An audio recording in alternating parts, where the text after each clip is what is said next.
قال أحمد علي بن علي يا قبري ويا باطلي، زار الزين ذي فيها الأيسر من كان يضوي المكون، زار من كان يضوي المكون.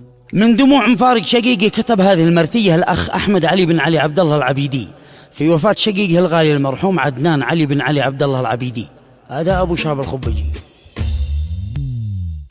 قال أحمد علي بن علي يا قبري ويا باطلي، سار الزين ذي فيها الأيسر من كان يضاوي المكان. أصعب إلهي قال الطبيب لا تقلق مرض بايغيب، ريح وانت له بتطيب، لا تقلق بخير في امان. ثاني يوم اقبل وجاء كانت خرجتك في الدفاع، عدنان ساري ما زاد جان صافي بياض الكبار. قد وفاه علم الاجال اليوم عام من يوم رحل، فيني حزني ما يحتمل عقلي قد حداه الجنان. يا دنيا التعب والعنا مقساها يا ايامنا، والحزن انطلى واغتنى قد قلبي بحزن غملا. وانا بحمدك بالرضا يا حكم القدر والقضاء،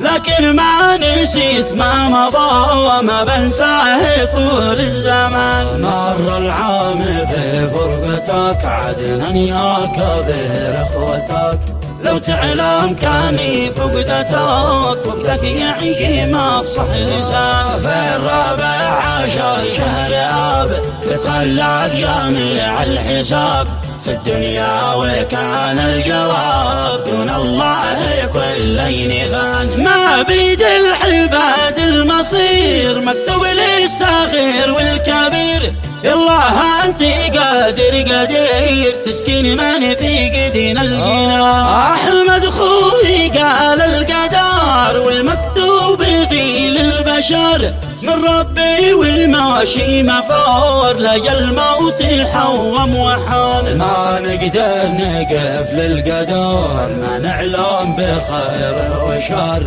قد قدر لكل البشر مكتوب قد كتب في البيان. مات الأخ وهو منتظر شوفت بنت أخوه البكر، لكني الأجل ما انتظر خل أحمد بعده حزين. كان الشوق وموتنا قبل أمي تشوف العنا، يا قهري عليك يا الظنا عدنان روحها والكيان. يا أمه يا عيوني كفى بعد العام ذي قد وفى، ادعي ربنا في خفا يرحمنا بوقت الرهان.